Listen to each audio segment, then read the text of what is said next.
Hello बच्चों, नमस्ते। कैसे हैं आप सब लोग? उम्मीद है शानदार, जिंदाबाद, जबरदस्त होंगे। और आपकी तैयारी इस बात पर डिपेंड होगी। अब सीबीटी वन चाहे ग्रेजुएट लेवल का हो या ट्वेल्थ लेवल का हो, वो सब खत्म हो चुका है। रिजल्ट कब आएगा, इसलिए हम थोड़ा वेट कर रहे हैं। भाई रिजल्ट का मैं पता लगे और हम सीबीटी टू की तैयारी करें। यकीन मानना मेरे भाई, रिजल्ट के बाद बहुत ही लिमिटेड समय आपके पास बचता है कि अगर आप रिजल्ट का वेट करते रह गए और फिर उसके बाद तैयारी अगर स्टार्ट करोगे तो शायद बहुत पीछे रह जाओगे, क्योंकि सीबीटी टू आपकी बहुत अच्छा लेवल मांगता है। आप उठा करके देखो, सीबीटी वन और सीबीटी टू के लेवल में जमीन आसमान का अंतर होता है। ऐसा मत सोचना जैसे सीबीटी वन का पेपर आया बिल्कुल वैसा ही पेपर देखने को मिलेगा, नहीं मिलता। पिछली बार का सीबीटी टू का पेपर एक बार उठा करके देखो, आपके होश उड़ जाएंगे कि हाँ, इस लेवल का भी पेपर आता है। जीएस स्पेशली बच्चों को जो पिछली बार परेशान किया, वो जीएस ने बहुत बहुत होश उड़ाए थे बच्चों के। मैथ रीजनिंग तो क्योंकि बच्चा उस लेवल का करके रखता है तो वो बहुत ज्यादा परेशान करते नहीं है। और बच्चा सीबीटी वन पास करके आया है तो इतना कमजोर वो होता भी नहीं है। तो मैथ्स रीजनिंग उस बच्चे के जो सीबीटी वन को क्रॉस करेगा उसके ऑलमोस्ट ठीक होते हैं, ऐसा मैं मान सकता हूँ। तो जीएस एक ऐसा विषय है जो इसमें परेशान करने वाला है आपको। तो इसलिए जीएस को थोड़ा सा गौर से पढ़ें और मैथ रीजनिंग को इतना स्ट्रांग करें कि इसके सवाल गलत नहीं होने देंगे। अर्थात पढ़ने तीनों ही पढ़ेंगे। जिसके मैथ रीजनिंग ठीक है उनको अच्छा कीजिए, जिनके अच्छे हैं उनको और अच्छा कीजिए, क्योंकि फाइनली सिलेक्शन इस बात पर भी डिपेंड करेगा कि किसके मैथ रीजनिंग ज्यादा अच्छे हुए। क्योंकि जीएस या तो बहुत आसान आ जाए तो सब कर लेते हैं, और बहुत हार्ड आ जाए तो कोई भी नहीं कर पाता। तो फिर डिपेंड करता है कि मैथ रीजनिंग जिसके अच्छे थे उसने वह कैसे किए। और जब उसने मैथ रीजनिंग अच्छे किए होंगे तो जीएस का बहुत फर्क किसी पे पड़ा नहीं। इसलिए सिलेक्शन मैथ रीजनिंग के बिहाफ पे ही हो जाता है कई बार, है ना। चलो तो मैं आगे बात करता हूँ भाई। इसमें एक बार थोड़ा सा रिमाइंड करा देता हूँ आप सबको, एग्जाम सबके खत्म हो चुके हैं। वैकेंसीज बहुत ही चुल्लू भर थी इस बार। तो चुल्लू भर कितनी कितनी थी मैं बता देता हूँ कि ग्रेजुएट लेवल में आपकी 8,113 वैकेंसीज थी, और ट्वेल्थ लेवल में 3,445 वैकेंसीज थी। हर एसएससी सीजीएल देने वाला बच्चा लगभग इसमें बैठता है, और इसमें हर एसएससी सीएचएसएल देने वाला बच्चा लगभग इस एग्जाम में बैठता है। अर्थात एसएससी के सारे बच्चे ही इन एग्जाम्स में बैठते हैं। लेकिन इन एग्जाम में कुछ बच्चा और एक्स्ट्रा एक्टिवेट हो जाता है, स्पेशली यूपी और बिहार का, क्योंकि इनका सबसे ज्यादा डर होता है इंग्लिश, और इंग्लिश इस एग्जाम में होती नहीं। इसलिए वो बढ़ चढ़ के हिस्सा लेता है कि मेरा भी होगा, मेरा भी होगा, है ना। चलिए तो भाई एक बार ये नजर डाल लेते हैं जो थोड़ी सी खुशी देने वाली बात आपके लिए हो सकती है। और बहुत ज्यादा खुश होने की जरूरत नहीं है, क्योंकि भाई बहुत बहुत ज्यादा संख्या में फॉर्म भरे गए हैं, और वैकेंसीज मात्र आप देखेंगे तो 3,000 वैकेंसी यूजी में, अंडर ग्रेजुएट लेवल में। ठीक है, 3,100 वैकेंसीज हैं। तो यहाँ लगभग जो उपस्थिति इन्होंने बताई है वो 45% की बताई है। हालांकि ये अजमेर सेंटर की दी है, अजमेर सेंटर थोड़ा ज़्यादा जागरूक है, वहाँ ज़्यादा खबरें आती हैं। पर ओवरऑल एवरेज यही रहता है। मान लीजिए यहाँ 45 है तो कहीं 44 भी रहा होगा, कहीं 43 भी, कहीं 46-47 हो गया होगा। लेकिन ओवरऑल एवरेज जो एक सेंटर का होता है वही पूरे इंडिया में होता है। तो आप कह सकते हो कि इस परीक्षा में को करीब 45% बच्चों ने दिया। पर बच्चे भी तो 63 लाख थे ना बच्चों, इसमें बच्चे भी 63 लाख थे। अब 63 लाख में से अगर 45% ने भी दिया है तो भी आपके 32 लाख बच्चे बैठते हैं। 32 लाख, 45% तो खैर 32 लाख नहीं बैठेगा। चलो मैं मान लेता हूं कि 25 लाख प्लस ही बैठेंगे, 28-29 लाख जो भी आए। तो 28-29-30 मान लो, 30 के लमसम मैं मान लेता हूं कि 30 लाख बच्चों ने लगभग एग्जाम दिया होगा। और 30 लाख में से करीब 3,100 बच्चों का सिलेक्शन होना है। 3,000 अगर इसको एक बार को मान के चलूं तो आप ये मान के देखोगे कि 1,000 बच्चे में से एक का सिलेक्शन है। जिन बच्चों ने परीक्षाएं दी हैं उनमें से 1,000 में से एक का सिलेक्शन होना है। हालांकि अभी जो पास होंगे वो करीब करीब 45,000 बच्चों को पास किया जाएगा। कितने? 45,000 प्लस बच्चों को। मैं अंडर ग्रेजुएट लेवल की बात कर रहा हूं अभी।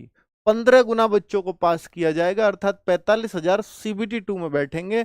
लेकिन ये सोचो ना कि जो बच्चा 30 लाख से निकल के 4500 में आएगा तो वो कितना क्रीम बच्चा होगा। अब ये उसकी परीक्षा कराने जा रहे हैं। CBT 2 उनके लिए होगा, इन 45,000 बच्चों के लिए होगा। अंडर ग्रेजुएट लेवल का अलग होगा और ग्रेजुएट लेवल का अलग होगा। तो ये 45,000 बच्चों में, ये देखिए 30 लाख में से 45,000 में आसान है आना। 30 लाख में से 45,000, तो आप देखो ना 29,65,000 फेल यहीं कर जाएंगे, 29,55,000 फेल यहीं कर जाएंगे, 45,000 ही तो पास होंगे। तो यहाँ कितने बच्चे बाहर हुए? 29,45,000, मेजॉरिटी बच्चे बाहर। लेकिन यहाँ 45,000 में से मात्र 3,000 आने यार, 3,000 नहीं, मेरे ख्याल से जो टाइपिंग वगैरह कुछ पोस्ट में तो 8-8 गुना बच्चे ये लोग लेते हैं। तो अगर ये उतने भी ले लें कि लगभग आधे बच्चों को तो ये टाइपिंग में, तो CBT 2 बहुत बच्चा पास करेगा नो डाउट, पर ये सारा क्रीम इस बच्चा है, क्रीम लेयर है मतलब ऊपर की। इनमें आपस में बहुत मतलब दांत भींचने वाली फाइट चलने वाली है। तो भाई यहाँ एक एक बच्चे को बीट करने के लिए आपको बहुत मेहनत करनी पड़ेगी, क्योंकि जो कम मेहनती बच्चे थे वो यहाँ बाहर हो चुके हैं, या जो सिर्फ फॉर्म भरने से जिनको मतलब था। ठीक है, तो ये रिजल्ट कब आएगा उसके बारे में बात करूंगा। मैं आपको ग्रेजुएट लेवल की भी बात बता देता हूं कि ग्रेजुएट लेवल में ये थोड़ा सा परसेंटेज थोड़ा हाई रहा है उसके मुकाबले, क्योंकि यहाँ वैकेंसी ज़्यादा थी तो ज़्यादा बच्चों को उम्मीद रही होगी। तो यहाँ हम कह सकते हैं कितने परसेंट बच्चों की उपस्थिति रही, यहाँ दे रखी है 51%, लगभग आधे। तो यहाँ 57-58 लाख बच्चे थे, तो 58 लाख में से तो ये भी करीब करीब 29-30 लाख ही बैठ रहा है, उतना ही बैठ रहे हैं दोनों बच्चे। तो CBT 2 यानी जिन बच्चों ने जो उपस्थिति रही है, यहाँ थोड़े से फॉर्म कम थे तो थोड़ी सी परसेंटेज हाई था उपस्थित होने का, वहाँ फॉर्म ज़्यादा थे तो बच्चों का परसेंटेज कम है उपस्थित होने का, क्योंकि वहाँ वैकेंसीज कम है। यहाँ 8,000 को देख करके बच्चे थोड़े ज़्यादा उपस्थित हुए। तो ये 29-30 लाख बच्चे हैं, इनमें भी 15 गुना बच्चों को CBT 2 के लिए पास किया जाएगा, अर्थात हम कह सकते हैं कि 1,20,000 प्लस बच्चों को CBT 2 के लिए पास किया जाने वाला है। CBT 2, तो इस रिजल्ट का सब लोग वेट कर रहे हैं, पर ये लोग भी अच्छे खासे होंगे, मतलब एक बहुत, मैं कहूंगा कि एक क्रीमिश स्टूडेंट होंगे, तो जिनके बीच में कंपटीशन चलने वाला है। तो आप लोगों को बहुत मेहनत करनी पड़ेगी, अर्थात CBT 2 के लिए, क्योंकि आगे जो बच्चा है वो अच्छे बच्चों में फाइट होने जा रही है अब। तो अगर आप ये सोचते हैं कि सर रिजल्ट आ जाएगा तब तैयारी करूंगा, तो ये वो वाला बच्चा नहीं है। वो वाला बच्चा था 29-30 लाख में। अब जो बच्चा ये वो है जो हर समय पढ़ता रहता है, चलो इसकी डेट नहीं आ रही पर मेरा वो एग्जाम लगा है तब तक उसके लिए पढ़ लेता हूँ, ये वो बच्चा है जो हर दिन पढ़ रहा है, एक दिन भी अगर उसका मिस होता है तो उसको दुख होता है मेरे भाई। इसलिए कंपटीशन थोड़ा बड़ा हो जाता है CBT 2 का। तो अगर मैं देखूं क्या क्या आपका सिलेक्शन प्रोसेस था, एक बार याद दिला देता हूं। वैसे तो सबको पता है कि CBT 1, फिर CBT 2, यानी यहाँ रिजल्ट आएगा, और फिर CBT 2, और फिर टाइपिंग के लिए पास किया जाता है, टाइपिंग या CBAT। या कुछ पोस्ट ऐसी भी हैं जहां ना टाइपिंग होगी ना CBAT होगी, जी बिल्कुल, कुछ पोस्ट ऐसी हैं जिनमें केवल आपके CBT 2 के मार्क्स के आधार पर सिलेक्शन हो जाएगा, केवल CBT 2 के मार्क्स के आधार पर। और कुछ पोस्ट ऐसी हैं भाई उनकी कट ऑफ, ऑब्वियस सी बात है उनकी कट ऑफ हाई जाएगी, क्योंकि यहाँ इस टाइपिंग में शायद मैंने लिखा नहीं है इन लोगों ने, तो एक बार नोटिफिकेशन देखना, मैं अभी देखना भूल गया हूँ।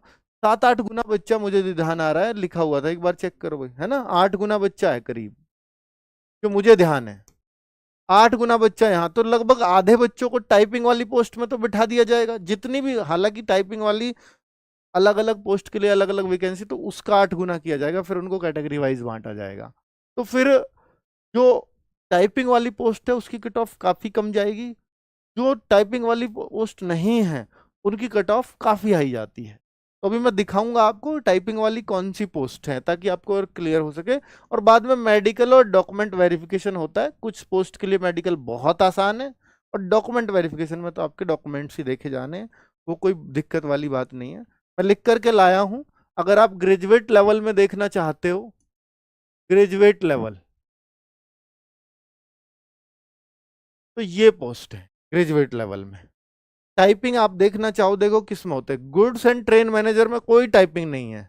इसकी जितनी वैकेंसीज हैं वो आपको पता होगी। यहाँ कोई टेस्ट नहीं देना, कोई टाइपिंग नहीं देनी आपको। सीनियर क्लर्क कम टाइपिस्ट, यहाँ आपका लेवल 5 की जॉब है, लेकिन इसके नाम में ही टाइपिस्ट आ रहा है, तो टाइपिंग स्किल टेस्ट इसमें होगा। किस लेवल का होगा सब नोटिफिकेशन में लिखा हुआ है, उस टाइम पे मैं और आपको ब्रीफ कर दूंगा। तो जिन बच्चों को टाइपिंग देनी है, जो बच्चे पढ़ने में थोड़े से कमजोर अपने आप को फील करते हैं, तो भाई टाइपिंग वाली पोस्ट निकालने के लिए टाइपिंग कर लेना, यहाँ थोड़ा कंपटीशन कम रहेगा, ठीक है। और इंग्लिश की टाइपिंग है। जूनियर अकाउंटेंट असिस्टेंट कम टाइपिस्ट, तो ये भी टाइपिंग वाली ही पोस्ट है। और एक है चीफ कॉमर्शियल कम टिकट सुपरवाइजर। सबसे शानदार नौकरी अगर कोई कहे कि रेलवे में कौन सी है, इससे बेहतरीन कोई नौकरी नहीं है। स्टेशन मास्टर पे तो प्रेशर ज्यादा होता है, लेकिन सबसे अच्छी कोई नौकरी बताई जाती है तो ये बताई जाती है। टीटी होते हैं ना, उनका ऊपर का ही है। माल वाल ले जाना, ये सब कॉमर्शियल कम टिकट क्लर्क, वो है, मतलब एक क्लर्क भी होता है इसमें, और ये सुपरवाइजर है उनका, ठीक है। ये ड्यूटी लगाता है टीटी की, आप ऐसे समझ लीजिए कौन कैसे क्या रहेगा। तो ये मतलब एक जबरदस्त पोस्ट है। और ये 6 नंबर जो है स्टेशन मास्टर की पोस्ट है। ये CBAT होता है स्टेशन मास्टर में, लेकिन इस पोस्ट के लिए ना तो टाइपिंग होता है ना CBAT होता है। CBT2 में जो अच्छे मार्क्स लाएगा उसका सिलेक्शन हो जाएगा। तो जो सबसे बेहतरीन पोस्ट, और स्टेप सिर्फ 2, CBT1 और CBT2, और इसके अलावा कुछ नहीं है ना। यहाँ CBAT स्टेशन मास्टर में देना पड़ता है। CBAT क्या होता है, अगर थोड़ी सी प्रैक्टिस कर ली जाए तो आसानी से पास हो जाता है। इसको साइकोलॉजी टेस्ट भी बोलते हैं। ये हम आपको कराएंगे, ठीक है, करा देंगे, ये इसकी टेंशन मत लीजिए। ये है आपकी under graduate level, UG level, यानी 10+2 लेवल जिसको बोलते हैं। तो ये 10+2 लेवल है। इसको एक बार देखो, ये लेवल 3 की लेवल 2 की पोस्ट, यानी छोटी पोस्ट इसमें है, और इससे ऊपर की पोस्ट 5 और 6 लेवल की उधर है। तो यहां भी 2 पोस्ट ऐसी है जिनमें टाइपिंग नहीं है, और 2 पोस्ट ऐसी है जिनमें टाइपिंग है। तो 4 तरह की पोस्ट। ये रहा कॉमर्शियल कम टिकट क्लर्क, उसका जूनियर, जो मैं उधर सबसे अच्छी पोस्ट बता रहा था, तो ये भी बहुत बेहतरीन पोस्ट है, और लेवल 3 भी है, इनसे बड़ी है क्लर्क वालों से। तो ये टीटी जो बनते हैं ना, इनमें से ही बनते हो आप ऐसे समझ सकते हो इस बात को। बढ़िया पोस्ट है भाई, टीटी का तो बहुत ढूंढते हैं लोग। तो इसमें कोई टाइपिंग की आवश्यकता नहीं है। ट्रेन क्लर्क, इसमें भी टाइपिंग की आवश्यकता नहीं है। 2 पोस्ट हैं जिनमें टाइपिंग की आवश्यकता, ये थोड़ी आसानी से मिल जाएंगी, ये थोड़ा मुश्किल कंपटीशन होगा यहाँ पर। क्लियर है सारा पॉइंट। चलो तो भाई आगे अगर बात कर लेता हूं। अब है इन 4 पॉइंट्स पर ये वीडियो बनाने को बोला था। अब तक तो सिर्फ इस बात पर वीडियो हो गया कि भाई जो है कैसी कैसी नौकरी है और कितना कंपटीशन है वो बताने के लिए, है ना, और किस पोस्ट के लिए क्या चाहिए, वो भी बहुत जरूरी पार्ट था। अब जो जानेंगे आप, NTPC CBT1 रिजल्ट कब आ सकता है। भाई रिजल्ट तो देखिए सब पहले ग्रेजुएट लेवल का ही आएगा, क्योंकि अभी 3 दिन पहले ही आपका अंडर ग्रेजुएट लेवल तो एग्जाम ही खत्म हुआ है। ग्रेजुएट लेवल का जो अभी रूटीन चल रहा है, जिस हिसाब से उम्मीद ये है कि शायद ग्रेजुएट लेवल आपका सितंबर में आ जाए, ये उम्मीद है, पूरी पूरी उम्मीद है इस बात की। लेकिन जो आपका अगर अंडर ग्रेजुएट लेवल की बात करूं तो ये हो सकता है अक्टूबर नवंबर तक भी जाए, और अक्टूबर नवंबर तक जाएगा तो ये CBT2 में दोनों के में बहुत ज्यादा अंतर करेंगे नहीं।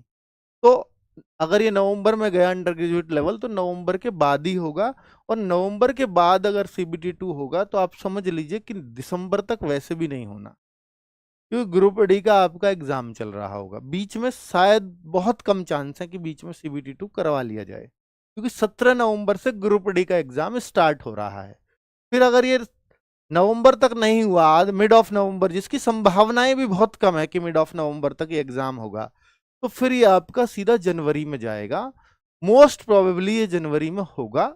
अभी मैं पूरी पक्की गारंटी से नहीं कह सकता, अगर ये बीच में करा लें तो अलग बात है, लेकिन 17 नवंबर से भी ये पहले हो जाए इसकी संभावनाएं कम नजर आती है।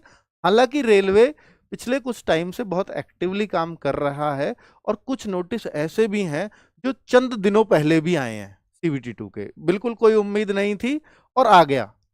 जैसे ALP वगैरह के जो CBT2 वगैरह हुए तो अचानक से आए, तो ऐसा भी मतलब शॉक्ड हो सकते हो आप।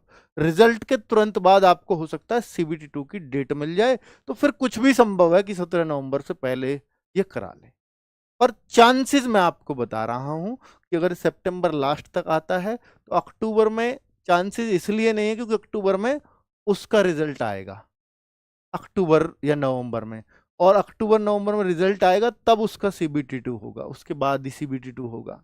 तो इसलिए थोड़ा सा मुझे संभावनाएं कम नजर आ रही है ये, पर मेरा एक्सपीरियंस है, इसका भी कोई मुझे इंटरनल खबर है, इस बात से कोई लेना देना नहीं है। चलो ठीक है भाई, मॉक टेस्ट। अब आपका चूंकि देखिए ये सब चीजें तो एक संभावनाएं हैं, लेकिन आपको तैयार पहले से होना पड़ेगा, तो फिर मैं भी इसकी तैयारी अब शुरू कर देता हूं। आप लोग लगातार मुझसे कह रहे थे कि सर आप तैयारी स्टार्ट क्यों नहीं करवा रहे, CBT2 की क्लासेस क्यों नहीं स्टार्ट कर रहे। तो मैं इंतजार कर रहा था अंडर ग्रेजुएट लेवल के एग्जाम को खत्म होने का, वो अभी परसों पहले दिन ही खत्म हुए हैं, तो भाई अब मैंने ये शुरू कर दिया है। अब 21 तारीख से 21 सितंबर से, यानी ये जो संडे आ रहा है 14 का आ रहा है, इससे अगला संडे 21 सितंबर से रेगुलर हर संडे आपको फ्री मॉक टेस्ट मिलेगा, हर संडे, जैसा हमारा लाइव मॉक टेस्ट होता है वैसा ही। ठीक है, प्रैक्टिस सेट्स की आपकी डिमांड रहती ही है, और कि सर प्रैक्टिस सेट्स इस लेवल के हमें करा दिए जाएं। देखो ये बिल्कुल निश्चित बात है कि जो अंडर ग्रेजुएट लेवल का CBT2 होगा वो आसान बनेगा, और जो ग्रेजुएट लेवल का CBT2 होगा वो बिल्कुल कमर तोड़ने वाला बनेगा। तो इसमें आपको संभावनाएं मान करके चलनी है और हमें तैयारी अच्छी करनी है। लेकिन दोनों ही एग्जाम्स में क्या क्या आएगा CBT2 की स्टेज में, सेकंड स्टेज में 90 मिनट का पेपर पहले भी था, अब भी हो रहा है, यानी समय पहले भी 90 मिनट ही हमें मिली थी, 90 मिनट ही अब मिलेंगे। तो दूसरी एक तो बड़ा काम ये हो गया, और यहाँ बड़ा काम ये हो गया कि जो आपके 30-30 क्वेश्चन थे वो 35-35 हो गए मैथ रीजनिंग के। भाई CBT1 में 30-30 थे, समय वही है, तो यही तो देखना है। CBT2 मेंस के बच्चे हैं, तगड़ी फाइट होगी, और 50 क्वेश्चन, ये 40 थे, ये 50 हो गए हैं, तो रेशियो लगभग इन्होंने वही रखा है। और 120 क्वेश्चन आप ये मान लीजिए RPF कांस्टेबल या RPF SI का अगर आपने पेपर दिया हो तो सेम होता है, ये वैसा पेपर होगा। तो क्या इसको RPF SI से तुलना की जा सकती है? हाँ की जा सकती है, जैसा RPF SI का पेपर आया होगा उस लेवल का तो ये कम से कम बनेगा। ठीक है, क्योंकि RPF SI को इसलिए आसान नहीं कहा जा सकता क्योंकि वहां भी 4000 बच्चे ही इन्होंने पास किए थे, यहाँ तो फिर भी वैकेंसीज है ना 8000 और 3000, और टाइपिंग में 8 गुने पास होंगे, वहां भी इन्होंने भाई 452 वैकेंसी तो 4500 बच्चे पास किए थे, 10 गुने 4500 के आसपास, यहाँ करीब 8000 पास करने हैं, तो उस लेवल का ही पेपर आप मान के चलो RPF SI के लेवल का। तो अब आप RPF SI लेवल को देख लेना कैसा है, तो उस लेवल का ही पेपर बनेगा भी, कम से कम उस लेवल का लेकर के जाएंगे। हालांकि RPF में फिजिकल भी है, तो बच्चे वही फॉर्म भर पाते हैं जिनकी हाइट 165 हो, जिनको फिजिकली फिट हो, लेकिन यहाँ यहाँ जो सबने फॉर्म भरा है, सबने, हर कोई तो भर सकता है यहाँ पर, तो इसलिए ये ओपन कंपटीशन भी है। RPF का ओपन नहीं है, सबके लिए नहीं है, वो फिजिकल फिट जो लोग नहीं है उनके लिए नहीं है।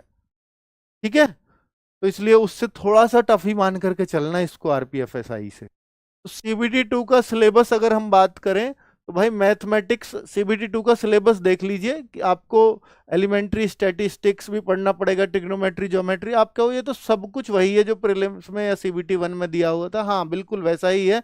लेकिन यहाँ कुछ चैप्टर अर्थमेटिक के और कुछ चैप्टर आपको मतलब एडवांस थोड़ा सा ज्यादा क्वेश्चंस देखने को मिल सकते हैं, जो आपको CBT1 में बहुत ही कम मिले थे। यहाँ वेटेज उनका भी ठीक ठाक लिख रहा है। चलो, क्योंकि इन्होंने अर्थमेटिक के चैप्टर्स का बहुत कम का नाम दिया और इनको ठीक ठाक लिखा है। जनरल इंटेलिजेंस एंड रीजनिंग, इसमें आप देख लीजिए तो लगभग वैसी ही रीजनिंग होती है, लेकिन थोड़ा सा डिफिकल्टी लेवल बढ़ जाएगा। जनरल अवेयरनेस, और दूसरा टाइम भी घट रहा है, भाई टाइम घट नहीं रहा तो 90 मिनट ही है, लेकिन क्वेश्चन तो बढ़ गए, तो अब सीधी सी बात है टाइम ही घट गया। तो जनरल अवेयरनेस को अच्छे से खोल करके लिखा है, ये पूरे टॉपिक्स दिए हैं। एक और बहुत तगड़ी बात आपको बता दूं, इसमें इस बार जो 40 में से जो Tier 1 था, जो CBT1 था, 40 में से 7 क्वेश्चन कंप्यूटर के थे, लगभग हर शिफ्ट में थे कि नहीं थे बताओ? और 50 में से आप ये मान लो कि 10 क्वेश्चन आपको कंप्यूटर देखने को मिलेगा, पहले भी मिला था। ये कंप्यूटर के क्वेश्चन 10 आपको मिलने ही मिलने हैं। कंप्यूटर पे थोड़ा ज्यादा जोर रहता है एनटीपीसी का, और रहा भी है, सीबीटी 1 में देखा आपने, और पहले भी हमने देखा कि जब पहले वाले पेपर उठाओगे तो वहां भी कंप्यूटर के क्वेश्चंस अच्छे देखने को मिले थे। और दूसरा, किस टॉपिक से पर्टिकुलर थे, अगर 7 में से कई सारे पेपर्स में देखने पे पता चला कि 7 में से 4 या 5 क्वेश्चन तो वो पावर पॉइंट से रिलेटेड ही पूछ रहा है। तो पावर पॉइंट को, एक्सेल को, वर्ड को थोड़ा अच्छा करना ही पड़ेगा आपको, ठीक है। तो लेवल ऑफ एग्जाम मैथ्स का मैं मानता हूं कि मॉडरेट लेवल आएगा, रीजनिंग मॉडरेट लेवल लेकर के चलते हैं, और जीएस मॉडरेट टू हार्ड या हाई लेवल थोड़ा सा लेकर के चलना पड़ेगा, क्योंकि जीएस तो अभी आपकी टीयर 1 में भी, सीबीटी 1 में भी मॉडरेट लेवल की ही थी। अगर इसको और टफ कर दिया जाए तो मॉडरेट टू टफ ही आएगा, मॉडरेट टू हार्ड लेवल पर ही ये जाएंगे। अभी मैं उस लेवल की एक टेस्ट प्रैक्टिस सेट्स आपके लिए स्टार्ट करवा रहा हूं, अंडर ग्रेजुएट लेवल के भी और ग्रेजुएट लेवल के भी एक ही करा रहा हूं। हालांकि आप कहोगे सर अंडर ग्रेजुएट लेवल आसान आएगा, ग्रेजुएट लेवल मुश्किल आएगा, मैं एग्री करता हूं बिल्कुल, लेकिन फिर भी हम थोड़ा सा हार्ड पढ़कर ही चलेंगे, तभी हम अंडर ग्रेजुएट लेवल के पेपर को बहुत अच्छे से अटेम्प्ट कर पाएंगे, ठीक है। तो जिन बच्चों को ये उम्मीद है कि मेरा सीबीटी 1 क्लियर हो जाएगा, सीबीटी 1 भाई देखो, आप क्या सर कितने पे कट ऑफ जाएगी, क्या आ जाएगी, क्या आ जाएगी, वो अभी मेरे को या किसी को भी नहीं पता, और स्पेशली अंडर ग्रेजुएट लेवल वाले बच्चे बहुत परेशान होंगे। अभी उनके आंसर की आने दीजिए, उसके बाद उनको भी एक आइडिया हो जाएगा, एक आइडिया मिल जाएगा, ठीक है, आंसर की आने के बाद। तो फिर भी मैं बोल रहा हूं कि भाई अगर आपके पहले पेपर में, अगर एनटीपीसी सीबीटी 1 में ग्रेजुएट लेवल में आपके 65 के आसपास स्कोर है, तो आप इसकी तैयारी स्टार्ट कर सकते हो, ठीक है। 60-65 के आसपास अगर स्कोर है, 60 से तो कम पे कोई चांस मुझे नहीं लगता कहीं भी, 65 के आसपास ही मैं कहूँगा, या उससे ऊपर ही कहूँगा, तो वो लोग अपने प्रैक्टिस सेट की तैयारी में अच्छे से लग जाइए, झूठी तसल्ली देने से कोई फायदा नहीं है। 15 सितंबर से ये क्लासेस स्टार्ट हो रही हैं, यूट्यूब पे स्टार्ट होंगी, क्योंकि गिफ्ट है आप लोगों को, हमारी तरफ से कोई पेड बैच नहीं है, ये क्लासेस इन टाइम पर होंगी। कंप्यूटर की स्पेशली क्लास इसलिए लगवाई है क्योंकि कंप्यूटर 10 क्वेश्चन निश्चित हैं आने, ठीक है। मैथ्स और आकाश सर का है, और ये करीब करीब चूंकि 35 क्वेश्चन ही कराएंगे तो 1.5 घंटे की क्लास होगी, ये भी 35 क्वेश्चन लेकर के चलेंगे, इसमें कोशिश रहेगी 1 से सवा घंटे में ही क्लास खत्म हो जाए, और ये 50 क्वेश्चन की ही क्लास होगी, हो सकता है 2 घंटे की क्लास जाए, क्योंकि जीएस के लेवल को थोड़ा अच्छे से समझना पड़ेगा, जीएस को थोड़ा गहराई से पढ़ना पड़ेगा, तो क्योंकि यहाँ 50 क्वेश्चन ही कवर नहीं हो रहे होंगे, इससे इर्द गिर्द चारों ऑप्शन को भी क्लियर करके चल रहे होंगे। ऑप्शन एक एक बनाया जाता है वैसे कि और चीजों को एक्सप्लेन की जा सकती है क्वेश्चन के आसपास की, तो आप ये मान के चलो कि 200 क्वेश्चन आप डेली डिस्कस कर रहे होगे इस क्लास के अंदर, ठीक है।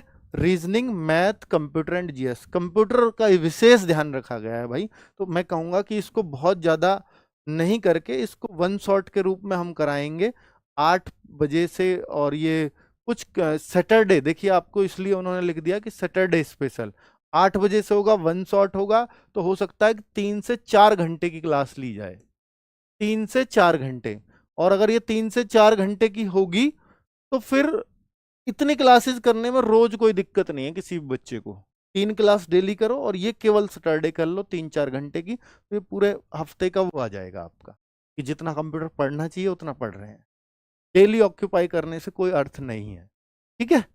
चलिए, तो भाई सीबीटी 2 प्रैक्टिस सीरीज है आपके लिए, कैसा लगा ये गिफ्ट जरूर बताइएगा। हर संडे आपका मॉक टेस्ट स्टार्ट हो रहा है 21 सितंबर से, ठीक है। तो ये जानकारी आप सब तक पहुंचानी थी, अब आप सब लोग जुड़ रहे हैं 15 सितंबर से इस सीरीज से। थैंक यू वेरी मच, नमस्ते।